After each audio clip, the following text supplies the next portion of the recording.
Back in 2016, Prince Harry found his celebrity princess. Thank you so much. When Harry met Meghan, a fairy tale romance blossomed. I was beautifully surprised when I walked into that room and saw her, and there she was sitting there. I was like, okay, well, I really have to up my game. They were engaged after a year, and the most spectacular of royal weddings followed. The wedding was phenomenal. It was a royal wedding, but it was on a completely different level. But then it all went horribly wrong. I thought that she could, not would, but that she could be trouble. From matrimony to misery.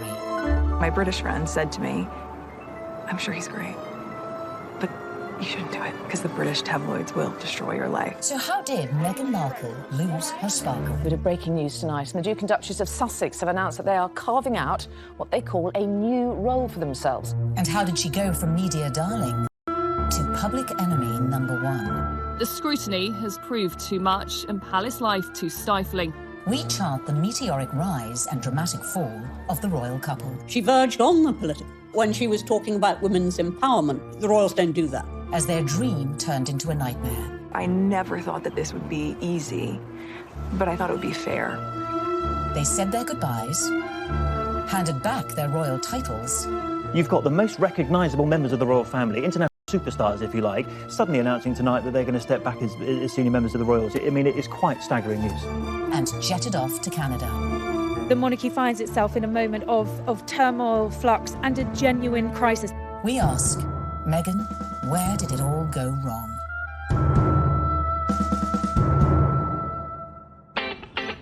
In her dating years, Meghan was said to be an avid reader of 90s book, The Rules, a self-help dating guide read by millions worldwide.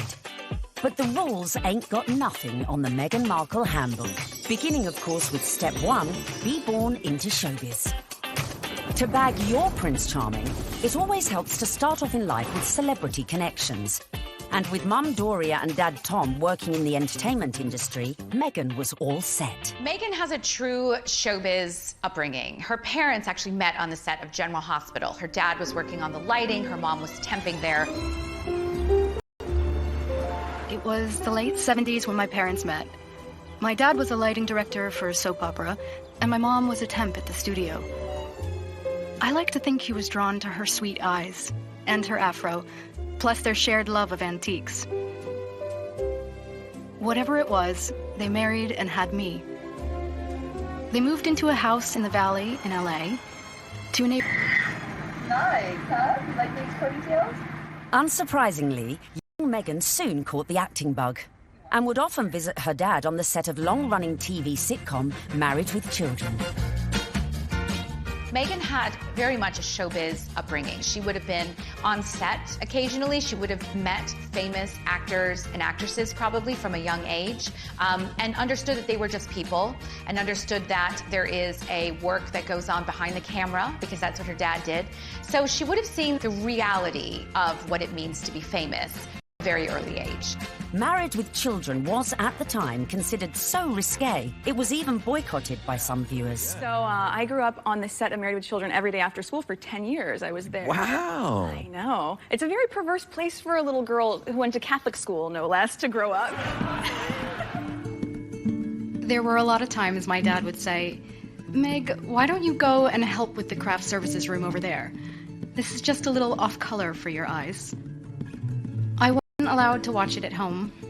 I could watch the end credits, so I could give the screen a kiss when I saw my dad's name go by. I mean, they seem very close as father-daughter, and I mean, she was a striking child. She was beautiful, and everyone would comment on how cute she was. But beyond that, and more important than that, was the fact she was just a very nice little girl and very respectful, and just really a sweet kid to be around. I think one of the things that Meghan possesses, which is so ideal for her current role, is a comfortableness, a level of ease in front of a camera. And part of that would have been because she was raised to see the other side of a camera. Like her future hubby, Meghan's parents divorced when she was little, and from age 6, she lived with her mother. But even if she didn't know it yet, with her immersion into the world of showbiz, little Meghan's journey to find her Prince Charming had already begun. As developing a social conscience from a very early age is step number 2. We all know royals love a good charity fundraiser and supporting important causes. So, to increase your chances of royal romance, get involved with a good cause from an early age. Although Meghan's parents were divorced, together they instilled in her a sense of social justice. My mom and dad came from Little, so they made a choice to give a lot. Buying turkeys for homeless shelters at Thanksgiving, delivering meals to patients in hospice care, donating any spare change in their pockets to those asking for it.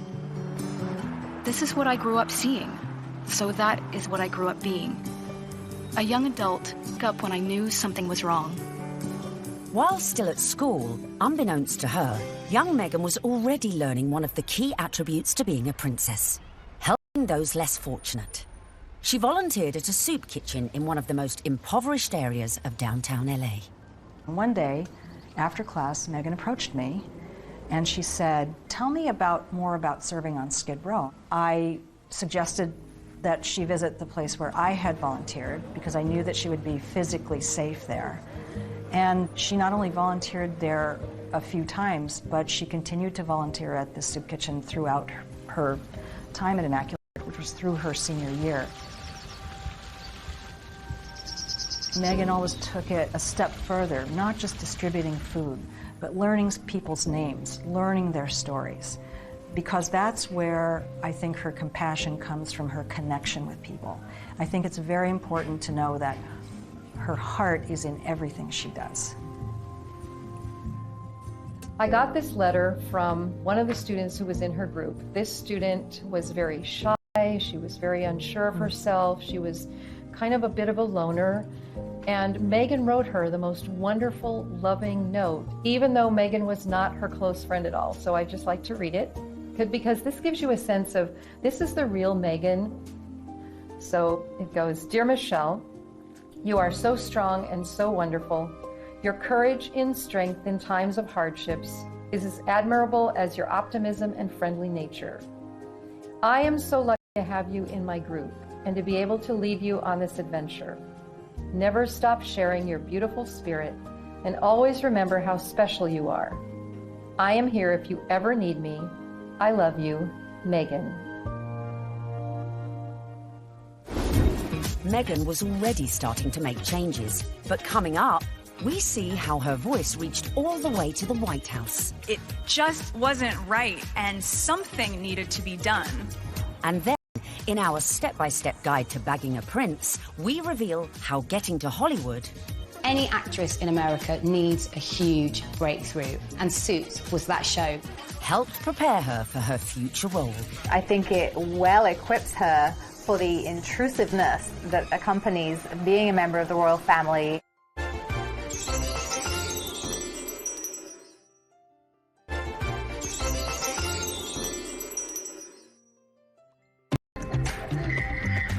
While still at school, Meghan had developed a strong social conscience. And as she grew, so too did her passion for change. Please welcome Meghan Markle. Which in 1993 took her all... That doesn't feel like enough, does it? It's just great evening. Maybe that's better. The fact that Meghan is interested in these causes, that's not new. It's not something that she's taken up after a life of celebrity, that she's suddenly found out that she needs to help people. It really started from the very beginning, when she was just a little girl. So Meghan's first foray into activism came when she was 11 years old, and she and some classmates were watching commercials and analysing them for their social studies class. The gloves are coming off. Women are fighting greasy pots and pans with Ivory Clear. The tagline said, "Women all over America are fighting greasy pots and pans." 2 boys from my class said, "Yeah, that's where women belong, in the kitchen." I remember feeling shocked and angry, and also just feeling so hurt. It just wasn't right, and something needed to be done. My name's Meghan Markle. I'm 12 years old. Last week at my school, we decided to watch the news for social studies. While flipping through the channels, we saw a commercial for the new Ivory Clear dishwashing liquid. In the commercial, they said women are battling grease, meaning only women do dishes. This infuriated Megan, and she went home, talked to her dad about it. Her dad encouraged her to write letters to various people. Megan wrote to Procter & Gamble, the company who made the advert, to then First Lady Hillary Clinton, and to children's current affairs show Nick News, who sent a reporter to interview her. I don't think it's right for kids to grow up thinking these things, that just mom does everything. So I was wondering if you would be able to change your commercial to people all over America. Thank you, Meghan Markle. Incredibly, the 12-year-old's lobbying paid off. And it was roughly a month later when the soap manufacturer, Procter & Gamble, changed the commercial. The gloves are coming off. People are fighting greasy pots and pans with Ivory Clear. She had a sense that she could affect change, even though she was just one small person. She had a voice. If you see something that you don't like or are offended by on television or any other place, write letters and send them to the right people, and you can really make a difference for not just yourself, but lots of other people. Propelled into the limelight at such a tender age, as an adult, Meghan's passion to effect change would burn no less brightly and push her closer to the world of her prince-to-be, to her future beau's heart. Such as becoming global ambassador for international children's charity World Vision, promoting sanitation projects in remote villages. Meghan's visits to countries like Rwanda have focused on girls and women. All of these speak to her concern for female empowerment and really wanting to make a difference that way. You'll feel really good at the end of the day knowing that you've been a part of that. I gotta get these kids home. I'm gonna go take a picture with them. We all know that charity is a huge, huge thing for Prince Harry. He's been working with various charities for years, and it's something that's really close to his heart because of how important it was to his late mother, Diana. If you wanted to impress him, doing a lot of charity work would probably go down very well. But being charitable alone might not be enough to bag a prince. So bring on step number 3. Of course, one possible way to bring yourself closer to royalty is to become a celeb. Easy, right? Meghan was a natural-born performer after all. Long before I taught Meghan, I saw her in the school plays. And she was one of those girls, when she was on stage, you were drawn to watch her because she just had this charisma and this charm, and she was really good. We have a musical and a play every year, and she was certainly one of the many shining lights that we have here at Immaculate Heart. After leaving high school, Meghan's dramatic flair led her to enroll at the prestigious Northwestern University, where she studied theatre and international relations. International relations and basically showbiz. It is a perfect combination for someone who's going to be in the royal family. There's a lot of showbiz involved in the royal family, and you know, no one talks about it, but it is like being an actress. You have to be so excited to meet people, some of whom may even say something that's a bit insensitive or rude, and you have to still make small talk and still smile all the time. You get your picture taken. Meghan's preparation really couldn't have been better for this role. Prior to attending university, she auditioned for roles in music videos for artists such as Shakira. After the aftermath of the audition. This is the aftermath of the audition, and it went pretty well. We just had to dance crazily, and so I did, and it was tiring.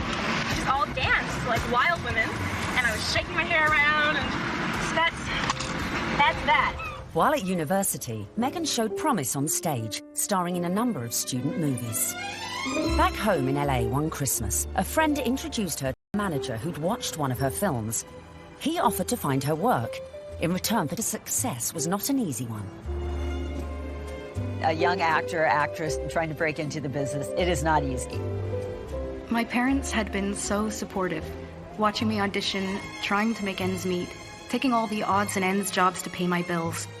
I was doing calligraphy, and I was a hostess at a restaurant, and all those things that actors do. There's so many people out here who want get into the entertainment industry. It's difficult. I had a beat-up Ford Explorer Sport that rattled like a steamboat engine in the morning. It was burning out. I had started to give up. It was tired and running on empty, going from audition to audition, just as I was. I mean, you really have to be very self-promoting, and you have to be willing to, knock on doors and be very motivated and have good self-esteem, because you get eaten alive out here.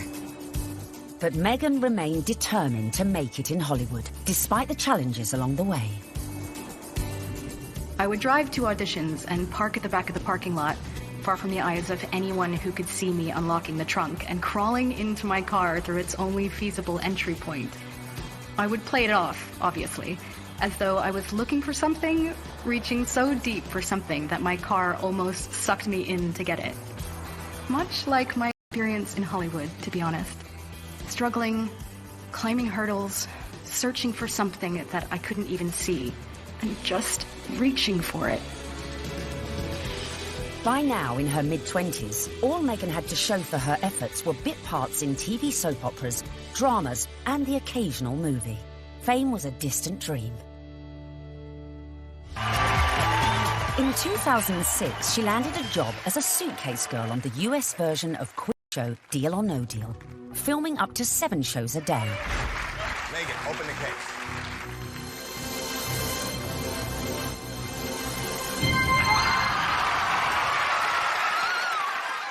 For somebody like Megan, appearing as essentially an adornment on a game show would not be her ideal job. I'm sure she appreciated the paycheck, but she would have felt creatively unfulfilled. Just to be seen as a pair of legs or a pretty girl holding a briefcase full of cash, that's not what Megan was after. But unfortunately, that is part of what leads to fame. You have to kind of pay your dues. You don't just start out on a show like Suits. I would put that in the category of things I was doing while I was auditioning to try to make ends meet. I was the ill-fated number, which for some reason no one would ever choose. I would end up standing up there forever in these terribly uncomfortable and inexpensive 5-inch heels, just waiting. But they were limited. Her dad was a lighting director. He wasn't an executive producer. So Megan had to pay her dues like a lot of other young, beautiful actresses today.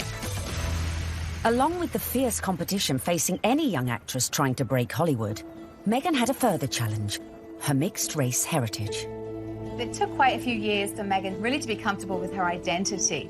Hollywood didn't help with that, and it must have been very hurtful and very frustrating for her at times. It's not easy making it in Hollywood if you're not blonde and typically, the aesthetic look. And Meghan Markle was definitely struggling in her years trying to make it. I'm biracial. Most people can't tell what I'm mixed with, and so much of my life has felt like being a fly on the wall. And so some of the slurs that I've heard, or the really offensive jokes, or the names, it's just hit me in a really strong way. Being ethnically ambiguous, as I was pegged in the industry, meant I could audition for virtually any role. I wasn't black enough for the black roles, and I wasn't white enough for the white ones, leaving me somewhere in the middle as the ethnic chameleon who couldn't book a job. But Megan's big break was closer than she thought. At one audition, a casting director advised Megan to go for a more natural look. This would change her outlook forever. She stopped me in mid-scene and said so simply, "You need to know that you're enough." She saw all that self-doubt beaming through the self-tanner and excessive blush. You need to know that you're enough. Less makeup, more Megan. And that moment for me was a wake-up call. Megan had started dating film and TV producer Trevor Engelson in the early noughties, and in 2011, after 7 years together, they got married. Coming up, the moment Megan found herself in social circles that led eventually to Prince Harry. This was her journey. It started there. And we find out what princes do on a first date. As she was sitting there, I was like, okay, well, I'm going to have to up my game.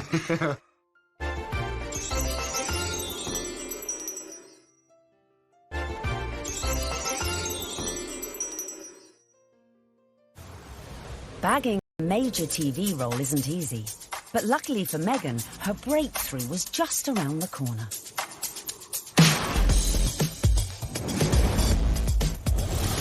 When she auditioned for a new legal drama series, it was just another day in the office. Or so she thought. Suits was set in New York, but filmed in Toronto. It was the 5th pilot I would have filmed. Would I have imagined that this show would not just change my career, but also change my life?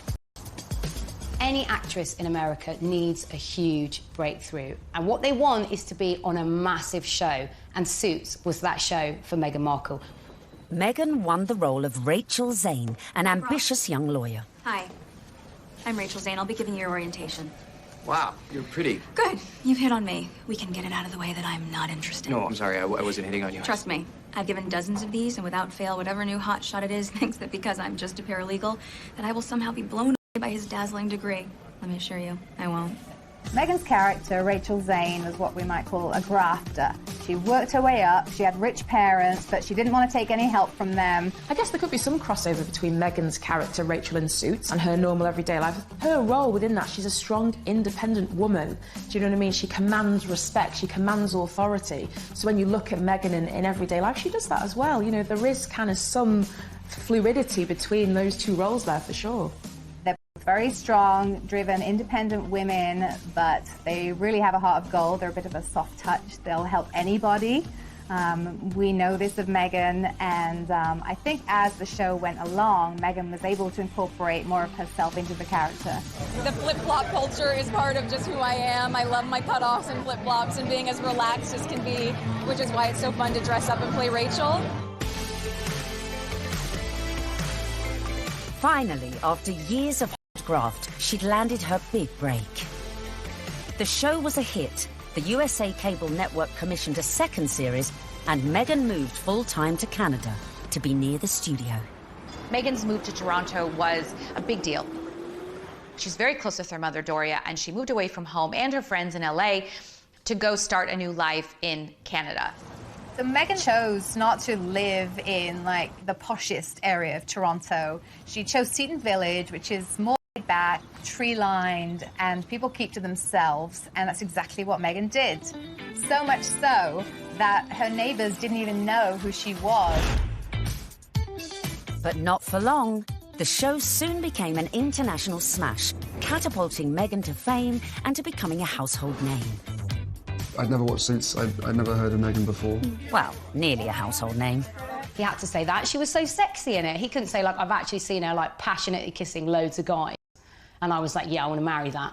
When she landed the role in Suits, Meghan became a legitimate, bona fide celebrity. This was the first time that, you know, she would have had her name called out on a red carpet. This was the first time she would have been papped. So this was a big adjustment for her, and it all happened away from home.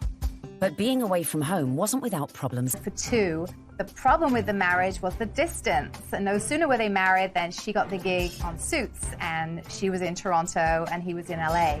And the relationship just didn't last. Meghan may have been unlucky in love, but her star was on the rise. And with stardom came power. Before filming season 4 of Suits, Meghan complained to the program makers. She once said that every script seems to begin with, Rachel enters wearing a towel. And at some point, she put her foot down and was like, no, I'm not doing that. She doesn't need to be that. And the character evolved. I didn't think you'd be so naive. Excuse me? Your job wasn't to talk to Mr. Bailey once, and after being moved by his tale of woe, tell me to jump him to the top of the pile. It was to assess his case and present evidence. And it's exactly what I'm doing here. I just left 2 boxes of textbook prosecutorial misconduct with your secretary. You found all of that since yesterday? Yes, because while I may only be a second-year law student, I had been a practicing paralegal for the past 8 years. Looks like I have some reading to do. I'm sorry for interrupting your day. Good afternoon, Miss Zane. Meghan's global exposure as Rachel Zane was perfect prep for another future role. I think it well equips her for the intrusiveness that accompanies being a member of the royal family and being followed at every turn, because she was very used to, you know, sort of putting her own life in the spotlight.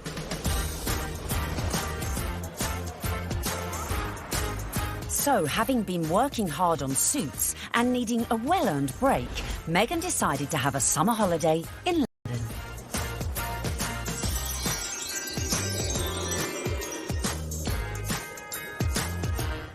The summer of 2016, which turned out to be a very important summer for Meghan, was actually initially a bit of a getaway, a bit of a girls' holiday, a romp around Europe, a celebration of the fact that she was newly single, and she decided that she'd come on a road trip. When she came to London, Meghan had a couple of girlfriends over here. Misha Nunu had opened up quite an elite circle of friends to Meghan. Among them was Violet von Westenholz, who was working for Ralph Lauren at the time as a PR, and had the opportunity to dress Meghan Markle in some outfits when she was doing some promotional work for Suits. And while they were dressing Meghan, she and Violet established quite a nice rapport, so much so that Meghan was invited into the VIP hospitality tent at Wimbledon that summer to watch her good friend Serena Williams play a game of tennis. Obviously, you go to Wimbledon and you hang out in the VIP area. She was sitting in the royal box, pretty much. She was just close by. All the pictures have shown she's like an arm's throw away from Pippa Middleton. Is rumoured to have suggested Meghan might like her friend Harry. That's Prince Harry to you, who also just happened to be single. Amazingly, for a royal romance, it started on Instagram. And Harry had a look through Meghan's Instagram page. I was told Meghan had a look through Harry's Instagram page, and it was Violet who really had brought them together. She played matchmaker. Whoever set them up must be sitting there, literally patting themselves on the back. Can you imagine being the person that introduced them? Because it's like the best PR move ever. I didn't know much about him, and so the only thing that I had asked her when she said she wanted to set us up was, I had one question. I said, well, is he nice? Their first date is believed to be at Soho House in London.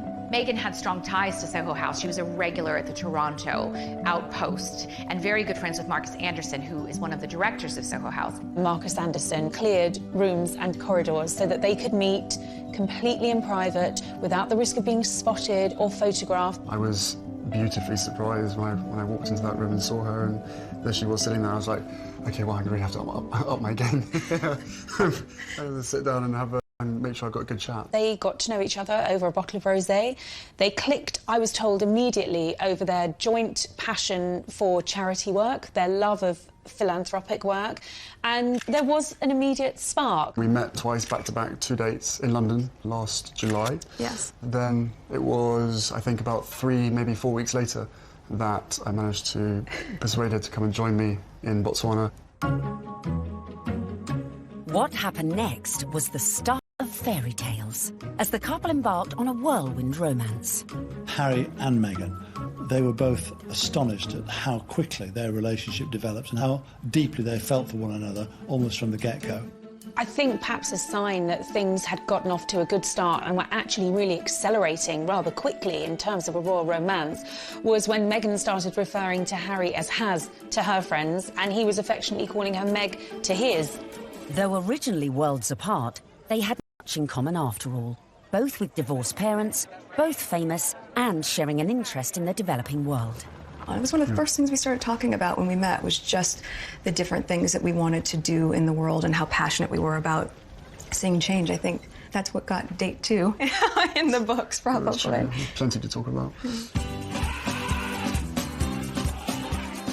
And date 2 quickly led to their first trip away together, a mere month later, on safari in Botswana, a country close to Harry's heart after first visiting following his mother's death 19 years earlier.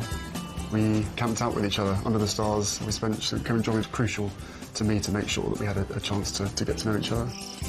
A secret long-distance relationship then ensued, with the occasional clue, such as the couple being separately pictured wearing matching blue bracelets, and the odd tantalising social media post. But it wasn't long before the couple went public. So the next step to bagging a prince is perhaps the hardest: the engagement.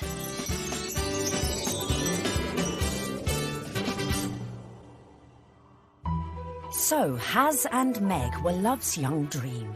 But there was one little problem. Of course, they had the issue of living in separate countries. Harry based in London, living at Kensington Palace, and Meghan being in Toronto, where she was filming Suits. So, from the early stages, they knew that this relationship, if it was going to take off, was going to have its challenges.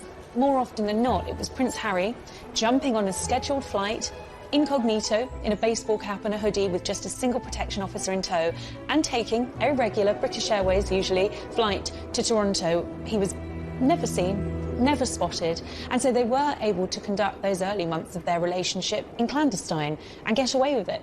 They did have this pact to see each other. That's why the long-distance relationship worked. And the other agreement they had was that they would tell as few people as possible. For Meghan, that pretty much stopped at her parents and 2 of her best friends. For Harry, he confided in his father, his brother, and 2 of his best friends. And by doing that, they really kept it in a very tight inner circle.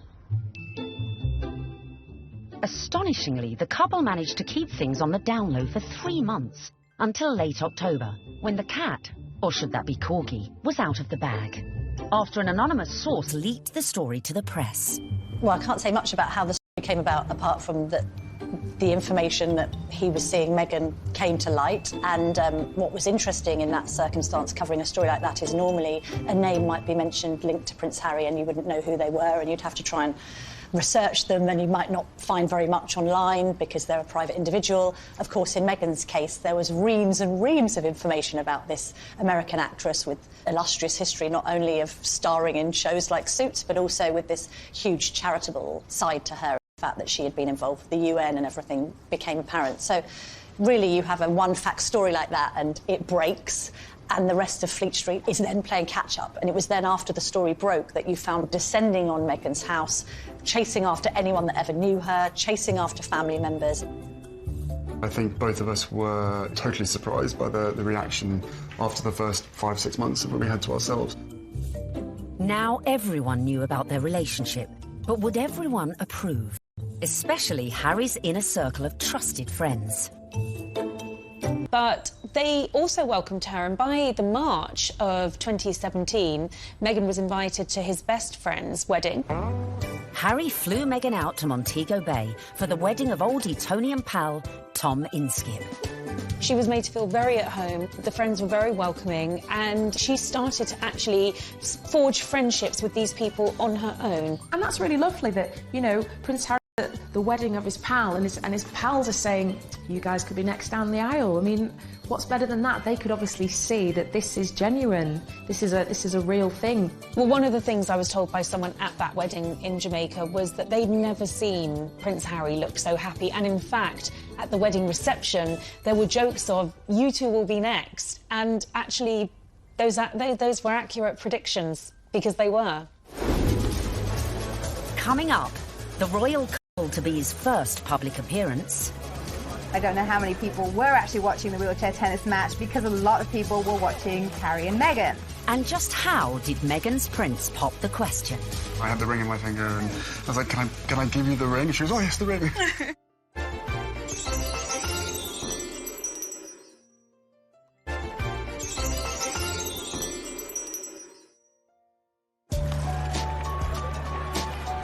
In September 2017, Meghan and Harry made their first public appearance together at the 3rd Invictus Games in Toronto. Haz and Meg's speculation was at fever pitch. It was the public outing that every dedicated royal watcher has been waiting for. Just 24 hours later, the couple abandoned any effort to keep their feelings for each other private. The setting for this first public date was extraordinary, with no attempts to hide away as they watched the wheelchair tennis at the Invictus Games. It was open to the public. Anybody could go and watch the wheelchair tennis match. Although it has to be said, I don't know how many people were actually watching the wheelchair tennis match, because a lot of people were watching Harry and Meghan. They were very touchy-feely, they were laughing together, staring into each other's eyes, whispering sweet nothings into each other's ears. It was everything that their adoring fans had wanted. I remember when I first heard that Harry and Meghan going out, it kind of almost came from nowhere. Do you know what I mean? That the whole process was very, very quick, it seemed, in comparison to kind of conventional relationships. But, I mean, come on, this isn't, you know, a normal relationship by anyone's standards. It's, you know, a prince, you know, and a Hollywood actress. Harry and Meghan were now well and truly in the public spotlight. But after 16 months of dating, Meghan got her private moment. While staying with Harry at night, popped the question, and Meghan said yes. This afternoon, Prince Harry and Meghan Markle stepped hand in hand into the sunken garden at Kensington Palace. Step number 5 was done. The ring was on it. This was the news the world had been waiting for. Meghan mania ensued, only fuelled by a picture-perfect photo call on the 27th of November 2017. Harry, when did you know she was the one? Very first time we met. What struck me most on the engagement day was how calm, considered, sophisticated Meghan was. I'm so happy. Unlike other royal fiancés before her, Meghan had her Hollywood training to give her all the poise she needed and was quite at home in front of the cameras. You guys, thank you so much. I was reminded of the days when Prince Charles and Princess Diana came out on their engagement day and how awkward and inarticulate it all was. And I suppose in love. Of course.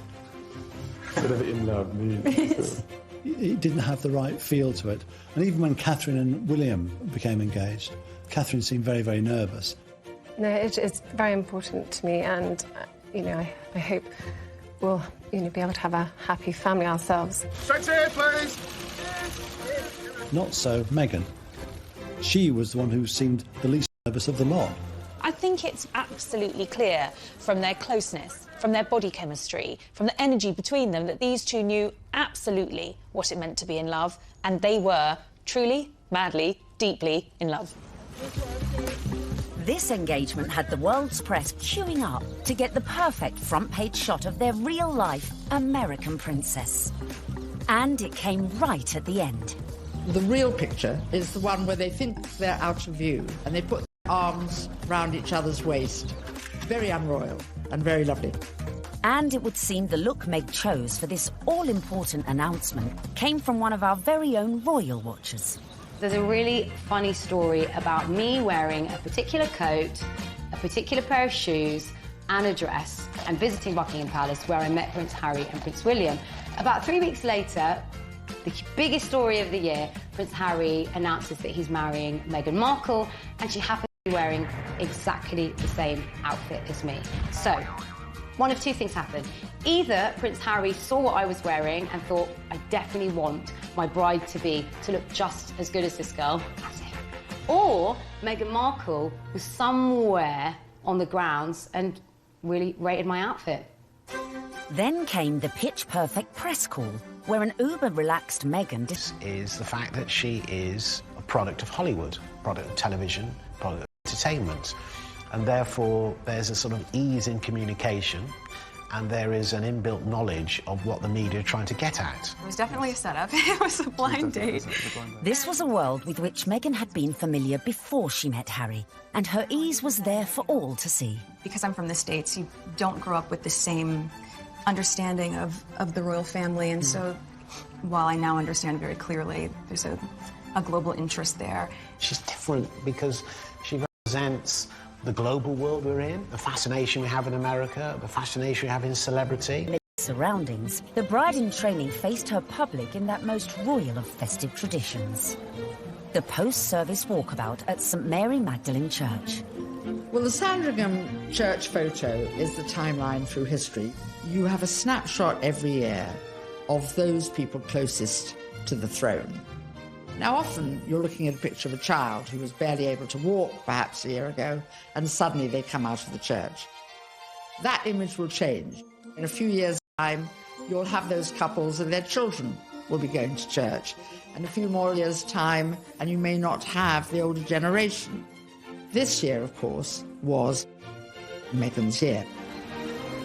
The presence of the royal fiancé drew crowds that were even bigger than usual. The world's media was also out in force, but it was a member of the public who would snap the photo that cemented just how much Meghan was in with the younger royal crowd. Unfortunately for photographers on the ground, they just didn't quite seem to get a clear shot, and in the end it came down to a member of the public, a lady called Karen Anvil. It was like a Mexican wave of cheers, so you knew they were coming. The photographers at the other end, and they just happened to look over. And I took one photo, that's the thing. I took one photo, and it was, yeah, the right one. When we saw that shot, it was an absolute no-brainer that it was going to be our cover shot, because it was the only one that had captured that moment, the four of them together. And, you know, it symbolised quite a lot in terms of the royal family and where they're going in future. So, yeah, I mean, we were delighted to use it on the cover. And just like that, the Fab Four were born. Clearly, Meghan was well and truly fitting into the royal club. Just like the Queen, it seems the rest of the family were equally charmed by Harry's beau from across the pond. Another tick for Meghan. William was longing to meet her, and so was Catherine. And Catherine's been absolutely wonderful, amazing, as is William as well. You know, fantastic support. And then my father as well. We had a handful of teas and meetings, and my grandparents as well have been wonderful throughout this whole process.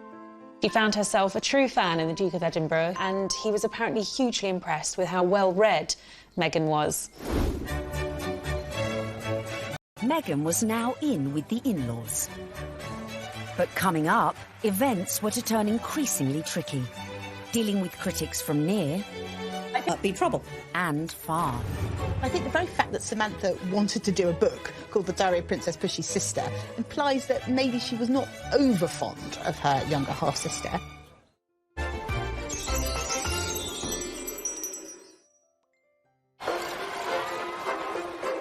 Meghan was proved popular with the in-laws, the friends, and was now conquering the British public.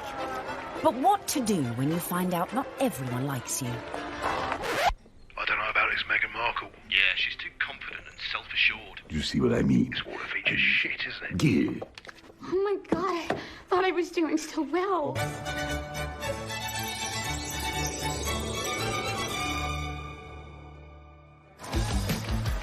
When the news that Prince Harry was dating an American actress first came out, I think that the reaction amongst the British public especially was equal parts excited and disapproving, because she's not British. From the very moment Harry and Meghan's relationship had broken in 2016, much of the press inevitably had gone raking through Meghan's past. They made it sound as though she had grown up in, like, the slums of LA, like, riddled with, like, gangsters and drugs. With some reports focusing on the breakup of her parents' marriage and relationship with her half-siblings. Time is 7 minutes Harry past didn't help matters when he went on to guest edit BBC Radio 4's Today programme. It started well. Morning. Very good to see you. He got some of his mates on the show, like this guy. Okay. Do I need a British accent? But if you start using long pauses between the answers, you're probably going to get it's the face. Let me see the face.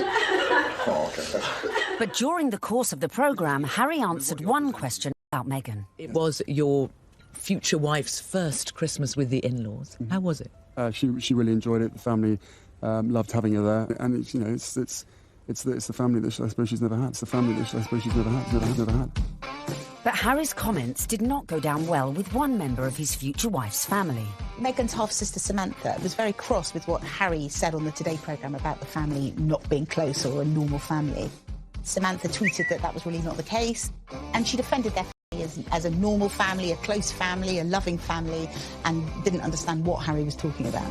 And that wasn't the last we'd hear of Samantha, who went on to threaten publication of a tell-all book called Diary of Princess Pushy's Sister. I think the very fact that Samantha wanted to do a book called The Diary of Princess Pushy's Sister implies that maybe she was not over fond of her younger half-sister and maybe is a little conflicted about Meghan's success. There's no bigger media vulture with this wedding than you, is there, Miss Markle? I mean, how you have the gall to come on here and talk about media? You've been trashing it for 2 years, you little vulture. I've made it clear in several interviews that you can't judge a book by its cover, and similarly, you can't judge a book by its title. Samantha also criticised Meghan's charity work. If you are interested in helping those less fortunate than yourself, it really should begin at home. Could all this bad publicity derail the wedding? And just how should Meghan respond to this particularly barbed attack? The temptation must have been huge for Meghan to have responded to the critics, who were, of course, her family members. She kept a dignified silence. I mean, you've got to feel for Meghan. What would you do if your family were being an absolute nightmare? It is seriously embarrassing. So she does what any of us would do. Hashtag ignore, ignore, ignore. But would Meghan be able to keep her composure in the face of her next critic? A certain ex-Tory MP, a die-hard royalist, who voiced her doubts about Meghan, not in private, but in the most public setting possible, the celebrity Big Brother house. OK, let's take a vote. I think she's trouble. How long do you think she's going to be? 5 years, 10 years, 20 years? Why do you think she's trouble, Anne? Background, attitude, I worry. She's older than him. She's been married before. Yes. I add it all up and I'm uneasy, but there we go. Quite frankly, I was shocked when Anne Widdecombe said that what she said. I mean, I've always thought that she was a sensible woman. She seems to be jumping to conclusions without looking at any evidence. The ex-minister's comments sent the Twitter sphere into meltdown. When I was on Big Brother, I was called every ick and every ist going.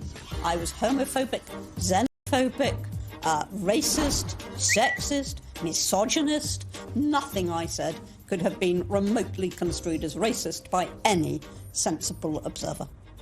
I mean, all I said was I thought that because of her background, and I was thinking of freewheeling Hollywood background, you know, former marriage, all the rest of it, that because of her background, I thought that she could, not would, but that she could be trouble. She had, I think, the older generation's view of this is an outsider, a foreigner, coming into a very British organisation, almost, you could say.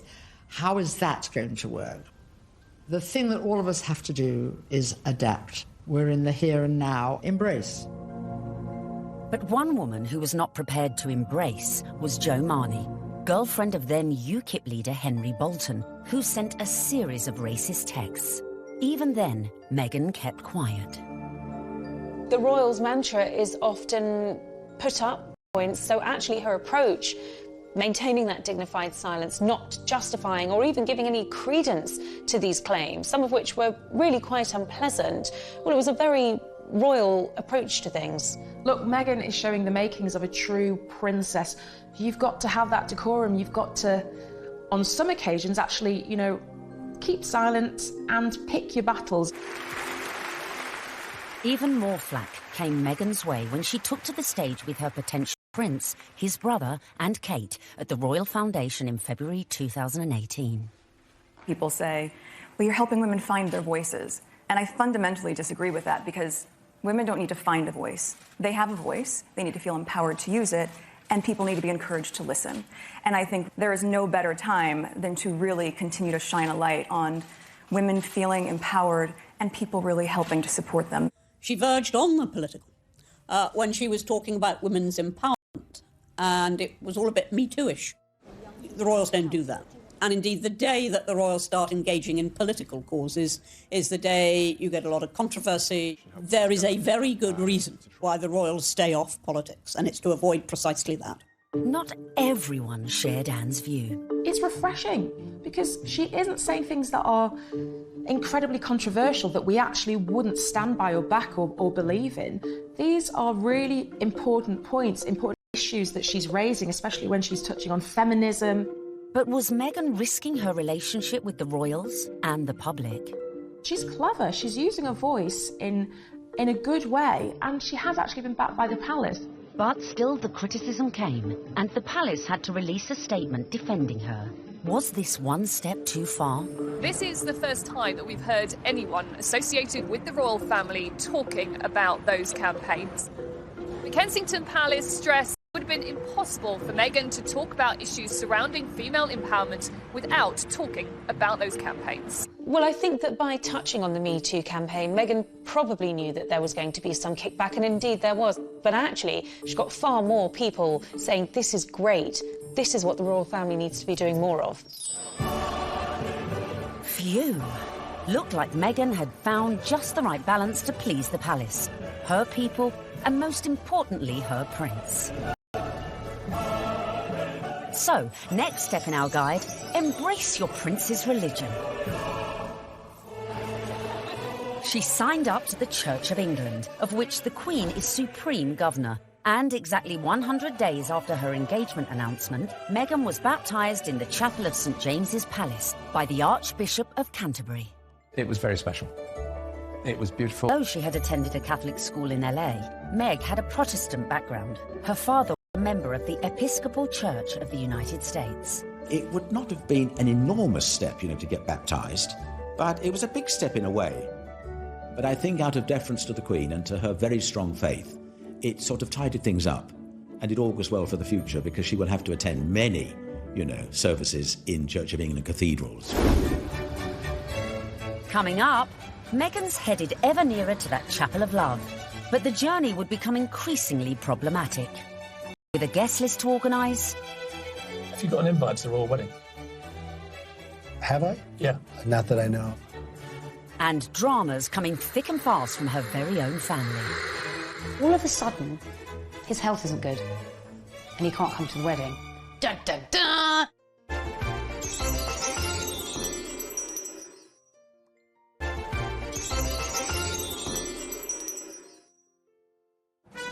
Welcome back, where we find Meghan almost at the final furlong of her romantic journey. But managing your wedding carefully was not to prove so easy for our Meg. First hurdle, the date.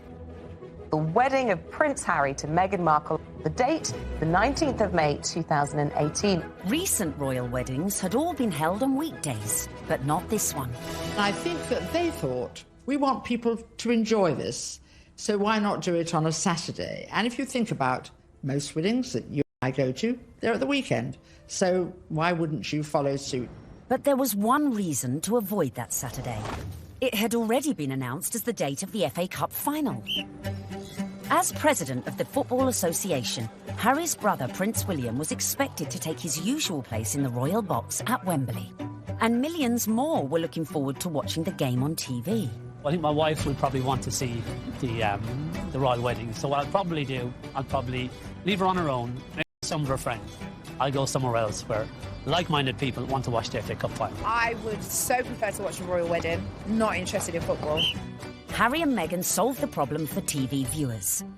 They announced that their ceremony would begin at noon, several hours earlier than kick-off time. But Wills decided to avoid the fixture clash altogether, scrapping his Wembley appointment to concentrate fully on his little brother's wedding. Next hurdle, the tricky protocol of who to invite to a royal wedding. Have you got an invite to the royal wedding? Have I? Yeah. Not that I know. Would you like to go? I want them to be happy. I really want them to be happy. They look like a lovely couple. Meghan Markle did say you were a divisive misogynist. Well, I still hope they're happy. It was a source of quite a lot of amusement, him. So Donald Trump is mad because Prince Harry didn't invite him to the wedding, to the royal wedding over there in England. I don't even know why. I don't know why you mad. You shouldn't even be surprised, Donald. Don't nobody like you. The apparent decision to snub the US president may have been a source of jokes for comedians. But according to some sections of the media, it was also a potential embarrassment for the Queen. Could this dash all Meghan's good work? Especially in light of reports that the couple had invited Trump's predecessor, Barack Obama, a friend to them both. But as Harry and Meghan's wedding was a non-state event, that meant the couple could pretty much invite whoever they wanted. This is not a state occasion, this wedding. He can invite his friends and Meghan's friends. He doesn't have to invite Trump. It's as simple as that. So the date was set, the invites were out, the corgis were brushed, and all was looking rosy for the big day, and for Meghan to finally become Mrs. Prince Harry. Until... That week lead up to the wedding was like watching an episode of EastEnders. It was an extraordinary week, completely overshadowed by the debacle over Mr. Markle. We were told that Thomas Markle would be walking his daughter down the aisle. In fact, a story that broke the weekend before in the Mail on Sunday undid all of that. Thomas Markle was revealed to have been staging fake pictures for the press to bolster his image pre-wedding for the reported sum of $100,000. First of all, the pictures are leaked. Her dad is posing for pictures with paparazzi. Such was the embarrassment Mr. Markle felt he'd caused to his daughter that at the 11th hour he pulled out of the wedding. It got so confusing. It was like, is he going to be coming to the wedding? Isn't he? Meghan, I was told, was utterly heartbroken. She said that she forgave him for the photographs. She wanted him there to walk her down the aisle on the big day, and he agreed he would do it. Until, all of a sudden, his health isn't good, and he can't come to the wedding. Dun, dun, dun! Thomas Markle said he felt that the heart attack had probably been brought about by his son writing an open letter in one of the tabloids, basically telling Harry that it wasn't too late to get out of this wedding and that his sister was nothing but trouble. The whole of the country was talking about this. What is going to happen? And then finally, we had a statement. It was a roller coaster of emotions, in fact prompted Meghan to issue her very first solo public statement, and very tellingly that statement began with the word sadly. Must have been really difficult, because in the end, you know, it was announced that her father, without an invitation. Former sister-in-law Tracy Dooley, that's ex-wife of the half-brother who just trashed Meghan in a letter, jetted into Heathrow with sons Tyler and Thomas, plus a shed-load of baggage, in every sense. There's more likelihood that I would have got an invite. They turn up, got all the suitcases, you see them having their pictures taken in the airport. You're thinking, what is going on here? Because apparently they either think they're going to get a last-minute, you know, somebody cancelled, you can come to the wedding now, or they're just going to make money off the British media and do loads of interviews. It's all about the...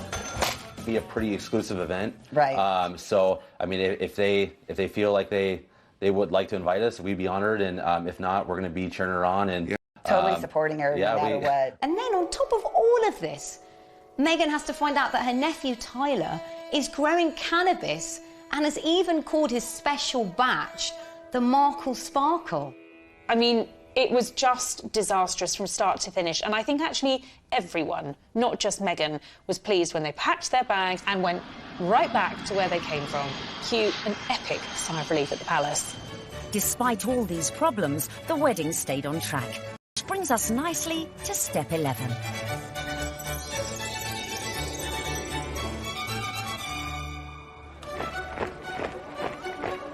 Finally, on the 19th of May 2018, less than 2 years after Harry and Meghan's very first date in Soho House, the day we'd all been waiting for. The world tuned in for the fairy tale wedding of the century. Let's face it, if you're marrying a prince, you may as well pull out all the stops. Meghan and Harry really did have the ultimate fairy tale wedding. You know, they didn't choose St. Paul's Cathedral, where, of course, we saw Charles and Diana wed. They didn't choose Westminster Abbey, like William and Kate. They chose Windsor, which is a lot smaller and feels a lot more private. I was there at the wedding on the day, and Windsor felt like literally a fairy tale come to life. Everything was magical. And as the 600 guests drifted in, it was a veritable who's who of the world's A-listers, from music, film, and sport.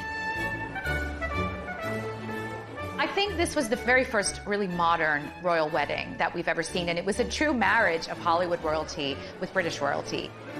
Oprah Winfrey, Idris Elba, George Clooney and Amal, and a cast of Suits. You had Hollywood stars mingling with British aristocracy. It was extraordinary to see. By the time HRH arrived, the atmosphere at Windsor was electric, with 200 representatives from the Prince's charities among the 2,640 cheering envoys, included Princess Charlotte and Prince George, plus the children of some of her closest friends. Sporting the uniform of the Blues and Royals, the regiment Harry served in the army, the groom arrived with a familiar-looking best man.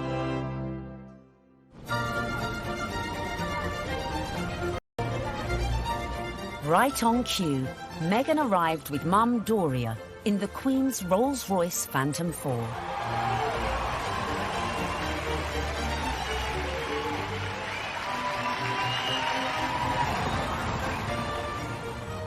The wedding was phenomenal. The wedding was amazing. I mean, we all wanted to see what she was wearing.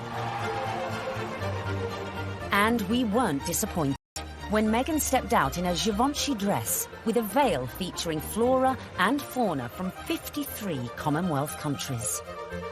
Topped off with her something borrowed from the Queen, Queen Mary's diamond bandeau tiara.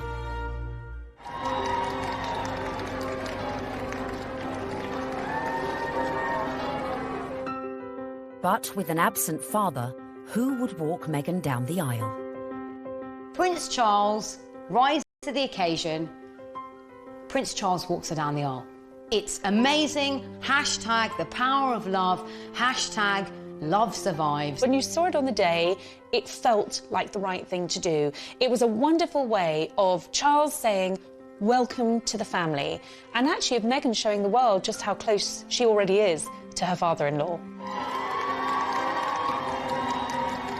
Meghan had successfully won over her in-laws, and here it was on display for all the world to see.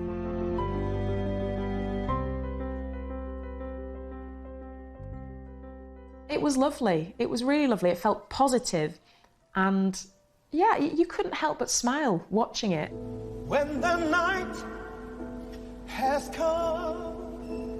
So, not only had Meghan married a prince, but she had ensured that their wedding would be one that the British public would never forget. And neither would the 60 million who tuned in from around the globe. No, I won't be afraid. It wasn't your typical royal wedding. We had been told by courtiers to expect some surprises, but I don't think anyone expected quite what we saw. Listening to that incredible gospel choir, which was a beautiful touch and a wonderful nod to Meghan's dual heritage. Stand by me. Stand by me. Inside, you've got the gospel choir, you know, raising the roof with the music. You've got the reverend. Was one of the stars, one of the unexpected stars of the day. I don't think anyone was expecting his sermon. I certainly don't think the royal family were expecting his sermon, because the look of surprise, and I might say bemusement and bewilderment on some of their faces seemed to suggest that they were quite taken aback. We must discover the power of love, the redemptive power of love. And when we do that, we will make of this old world a new world. He started speaking.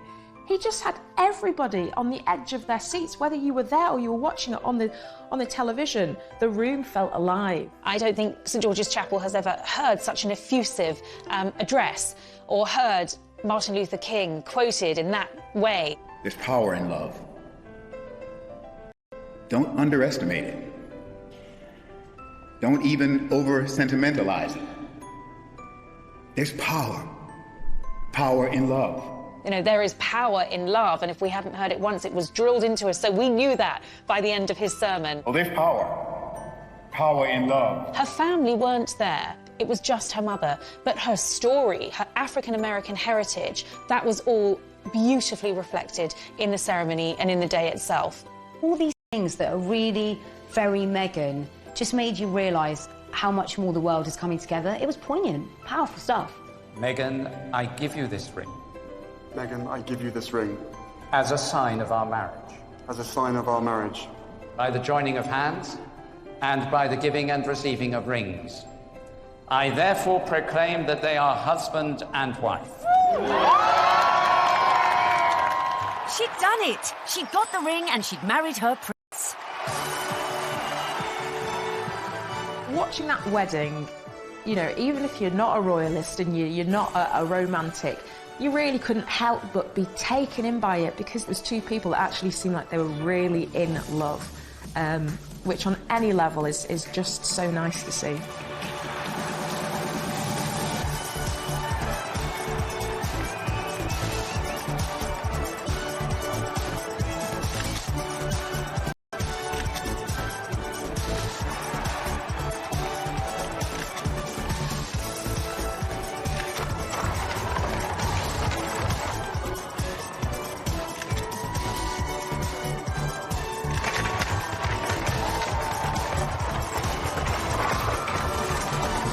But the party was only just getting started. Serena Williams playing beer pong, I bet she aced it. Meghan had gone from actress to duchess. And our penultimate tip, really for those who've gone and bagged their prince, is celebrate with the best ever party. Immediately after the wedding, the couple had all 600 guests back to St George's Hall for a wedding breakfast, which was hosted by Her Majesty the Queen. But the real golden ticket to that event was the private evening party, which was hosted at Frogmore that evening by Prince Charles.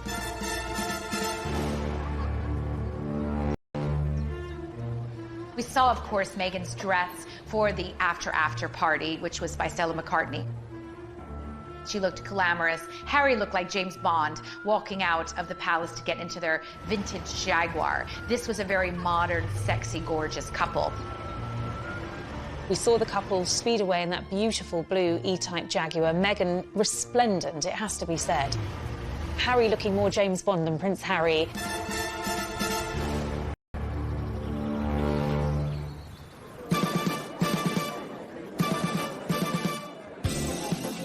Anyone who was anyone was there, sipping on their When Harry Met Meghan ginger and rum cocktails.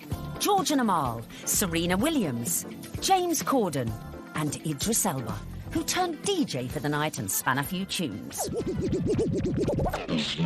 I was put forward to DJ. I really wanted to DJ. I would have done the best wedding set in the world.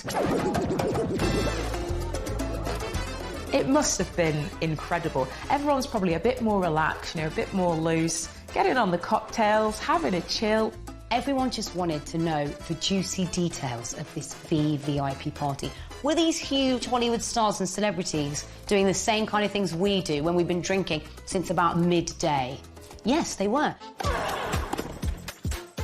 Some wonderful tales of Serena Williams beating everyone hands down at beer pong, a drinking game that apparently Meghan and Harry loved.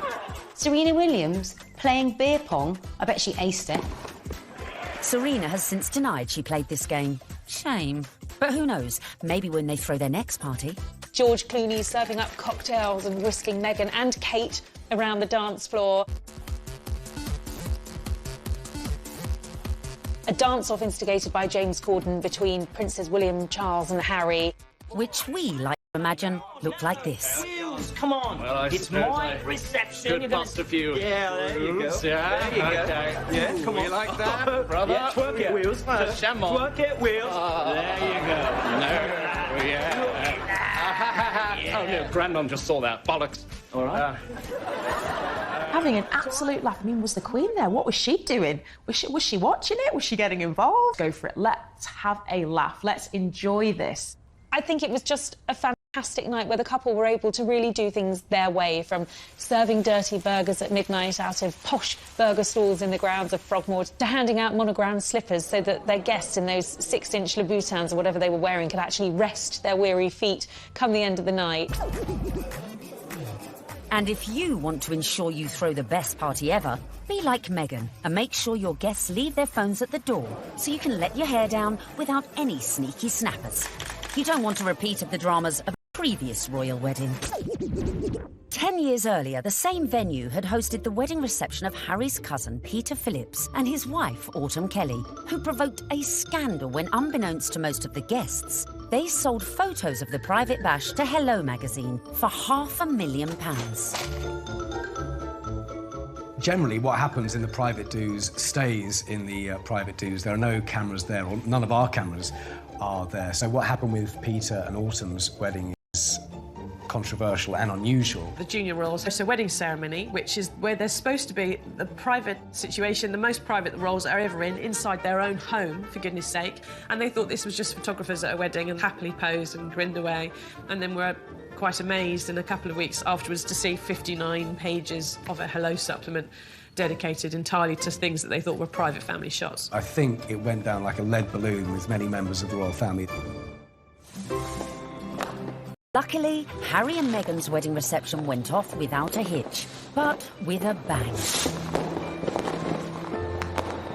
One of my favorite details about the whole thing is that Harry and Meghan snuck away at the after party. They went off to be together. And I think that speaks a lot about this couple. They are, above everything else, madly, genuinely in love with each other. Which leads us beautifully into the final step of our Bag of Prince guide. Live happily ever after. What will we see next? I think we will see them both just dive into work. I think there's a feeling about the two of them that they don't want to hang around. They want to get involved with their charities. She seems to be a woman with a mission, and I don't think it'll be long before we hear exactly where she's going to focus her energy.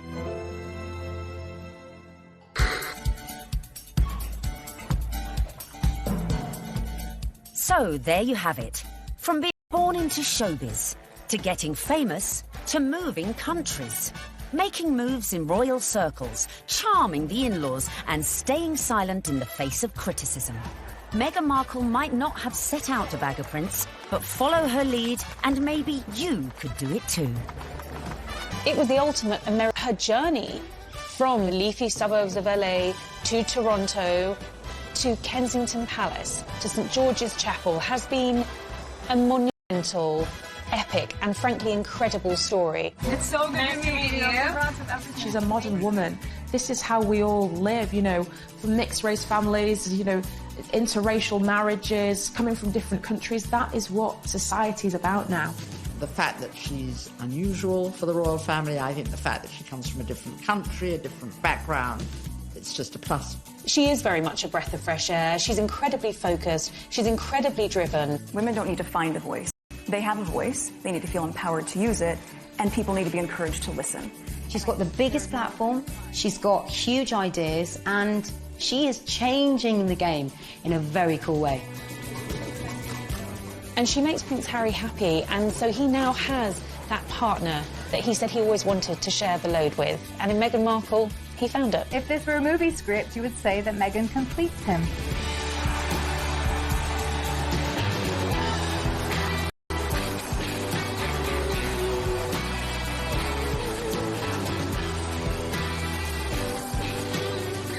It's an incredible rags to riches story. It's amazing. I'm so jealous.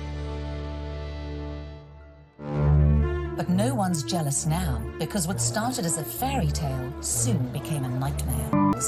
You've got the most recognisable members of the royal family, international superstars, if you like, suddenly announcing tonight that they're going to step back as senior members of the royals. I mean, it is quite staggering news. And jetted off to Canada. The monarchy finds itself in a moment of turmoil, flux, and a genuine crisis. We ask, Meghan, where did it all go wrong?